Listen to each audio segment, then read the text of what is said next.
इस खबर के प्रायोजक हैं डी रियल एस्टेट, अर्जुन मसाले, मसालों के थोक व रिटेल विक्रेता, कैलाश चंद वर्क वाला, CP plus, smile up dental clinic.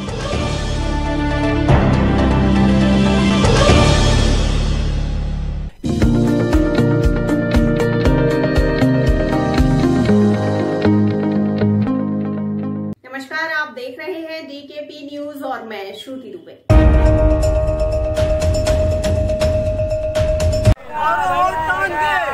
Congress के निशान पे, 12 वोट तान के कांग्रेस के निशान पे। उस्मान भाई जिंदाबाद, कांग्रेस पार्टी जिंदाबाद, उस्मान भाई जिंदाबाद। हमारा नेता कैसा हो, उस्मान भाई जैसा। जैसा कि सब जानते हैं, दिल्ली में एमसीडी चुनाव का बिगुल बज चुका है। उसी को देखते हुए सदर बाजार वार्ड से कांग्रेस पार्टी की ईशू उस्मान, जो कि उस्मान अंसारी की धर्मपत्नी है, उनको जनता निगम पार्षद के रूप में देखना चाहती हैं। साथ ही साथ उस्मान अंसारी ने बताया कि जो मूल समस्याएं हमारे क्षेत्र की, उस पर हमने कार्य करना है, जो पार्टी आदेश देगी उसको हमने अमल करना है। इसके अलावा क्या कुछ कहना रहा, आइए सुनाते हैं।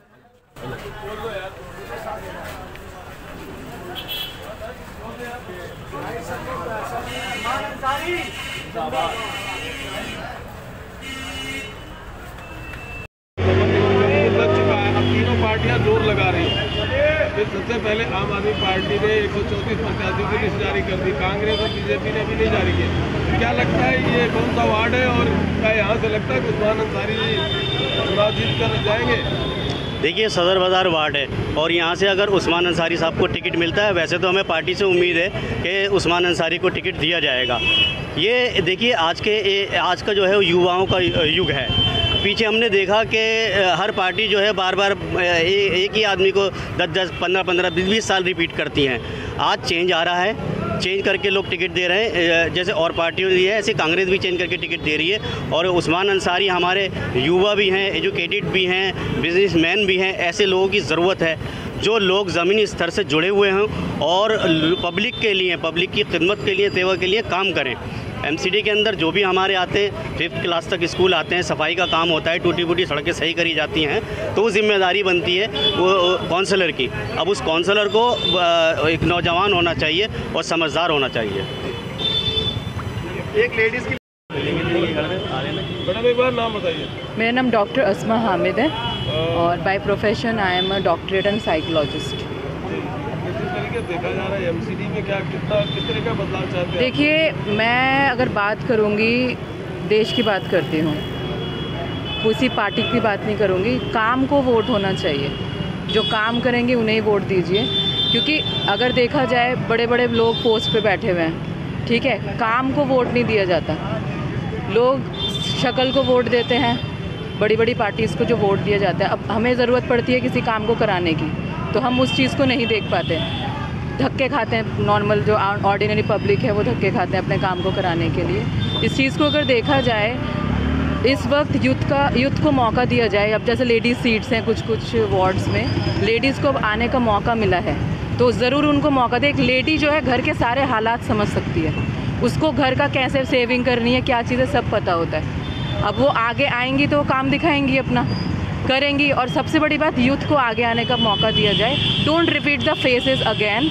इस चीज़ से क्या होता है कि एक ओवरऑल चीज़, अगर यूथ आगे आना चाह रही है, आप एजुकेशन की बात करते हैं, यूथ हमारे इस वक्त बहुत एजुकेटेड हो रही है। अगर मैं बात करूँ एजुकेशन की, एमसीडी में एजुकेशन का जो प्राइमरी लेवल है, उसमें बहुत सारी चीज़ें ऐसी हैं जिसमें कमियां हैं, वो भी और सुधार कर सकती है।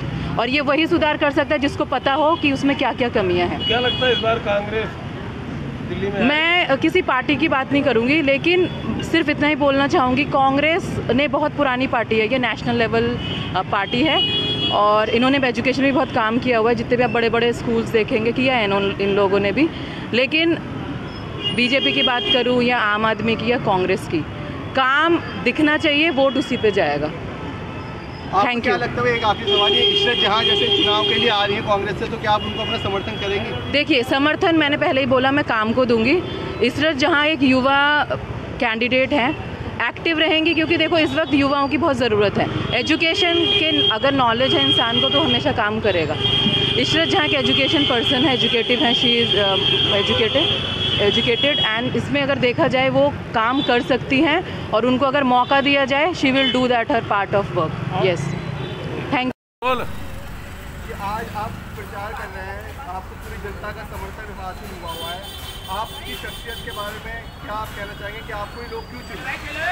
देखिए, सबसे पहले तो ये इलेक्शन शख्सियत का होता है, क्योंकि इसमें ग्राउंड जीरो पे कौन क्या कर रहा है पार्टी लेवल पे नहीं होता, क्योंकि ग्राउंड जीरो पे जिसने 5 साल मेहनत की है और जिसने यहाँ पर ज़मीन पे इस सब पे काम किया है और गरीबों की मदद की है, क्योंकि शख्सियत का इलेक्शन है तो मुझे लगता है पार्टी लेवल का नहीं है, मगर फिर भी हमें किसी पार्टी लेवल के घंटे से चलना ही पड़ेगा, क्योंकि हमें काम आगे पीछे हमने ऑफिसर से लेना होता है और बाकी लोगों से काम लेना होता है, तो पार्टी तो एक विकल्प है, वो ज़रूरी है। कांग्रेस पार्टी से अच्छी बेटर पार्टी मुझे नज़र नहीं आती कि हिंदुस्तान के अंदर एक लार्जेस्ट पार्टी जो है वो कांग्रेस पार्टी है, जिसने पूरे हिंदुस्तान को जोड़ के रखा। आज राहुल गांधी जी पूरे हिंदुस्तान को जोड़ रहे हैं और आने वाला समय मुझे लगता है कि कांग्रेस के अलावा विकल्प नहीं है हमारे पास। और दूसरे, हमारी शीला दीक्षित जी ने हमारी दिल्ली को संवारा था, जहाँ सांस लेते थे। आज केजरीवाल की सरकार है, देखिए आज सांस नहीं ले सकते आप। बीजेपी की सरकार है, जगह जगह गंदगी है। आज ये लोग कर क्या रहे हैं? ये लोग आपस में ही एक दूसरे को, ना वो कहता है यहाँ सैलरी नहीं है, वो उसको कहता है, वो इसको कहता है, ये दोनों ही करप्ट हैं। मेरी नज़र में थर्ड विकल्प के तौर पर जनता को पुरानी यादें आ रही हैं, शीला दीक्षित की याद आ रही है और कांग्रेस पार्टी की याद आ रही है। आने वाले टाइम में कांग्रेस की तरफ जनता का रुझान, और सबसे पहले ज़मीन पर जो काम कर रहा है, सबसे पहले शख्स जो गरीबों की मदद करता है, जो लोगों का सहारा बनता है, जो लोगों के काम आता है, पहले मेन ये उस चीज़ का इलेक्शन है, ना कि बड़े लेवल का आप इसको सोचें, उससे कुछ नहीं होना है। आज जो हमारी गली मोहल्ले की समस्या है उसको लेकर हमें देखना चाहिए कौन हमारे काम आ सकता है, कौन 1 मिनट पे खड़ा है, कौन हमारे बच्चों के लिए रोज़गार के लिए बात करेगा। तो उसके लिए मैं निकला हूँ और मेरी वाइफ जो लेडीज सीट है, महिला सीट है, तो ये उनके लिए, मेरी वाइफ पढ़ी लिखी हैं, एजुकेटेड हैं, तो मैंने कहा ठीक है, मैं नहीं वो ही सही, उनके लिए मैं निकला हूँ। आज सबकी लोगों की मदद मांग रहा हूँ और सब जनता मुझे पसंद कर रही है। मैं जनता के लिए समर्पित हूँ और आगे भी पार्टी के लिए काम करता रहूँगा। मैं हमेशा यूँ ही जनता के लिए समर्पित रहूँगा। आपका निगम के चुनाव है, निगम के चुनाव जनता की कोई भी समस्या, अगर समस्या की बात की जाए तो क्षेत्र में ज़्यादा किस तरीके की समस्याएं सामने आती हैं, और अगर आप चुनाव जीतते हैं तो सबसे पहले ऐसा कौन सा कार्य रहेगा जो आप क्षेत्र की जनता की समस्या के लेकर? देखिए, सबसे बड़ी समस्या जो जनता को आती है, हमारे एरिया में ट्रैफिक की समस्या बहुत है। ये सदर बाज़ार का है और काफ़ी कंजेस्टेड एरिया है। यहाँ कभी कभी पीछे एक बिल्डिंग गिरी थी, हादसा हुआ था, तो इस तरह कभी कभी प्रॉब्लम्स आ जाती हैं, तो जिसमें हमें भारी नुकसान होता है। तो सबसे पहले ट्रैफिक की समस्या है यहाँ पर।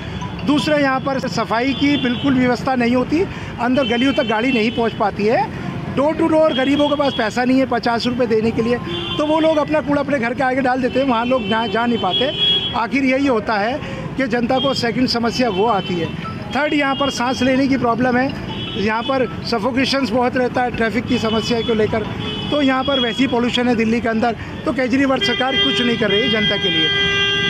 चलिए, एक अब मुझे आखिरी सवाल जो इस वक्त होनी, जो आम आदमी पार्टी ने भी 134 सीटें बंटवारा का, और आपकी पार्टी कांग्रेस ने अभी तक कोई सीट और बीजेपी ने कोई सीट अभी घोषणा नहीं की, तो क्या लगता है आपको यहाँ से टिकट मिलेगी? देखिए, बात घोषणा की है कि ये लार्जेस्ट पार्टियाँ हैं। आम आदमी पार्टी एक सिमट तक दिल्ली तक ही सीमित है।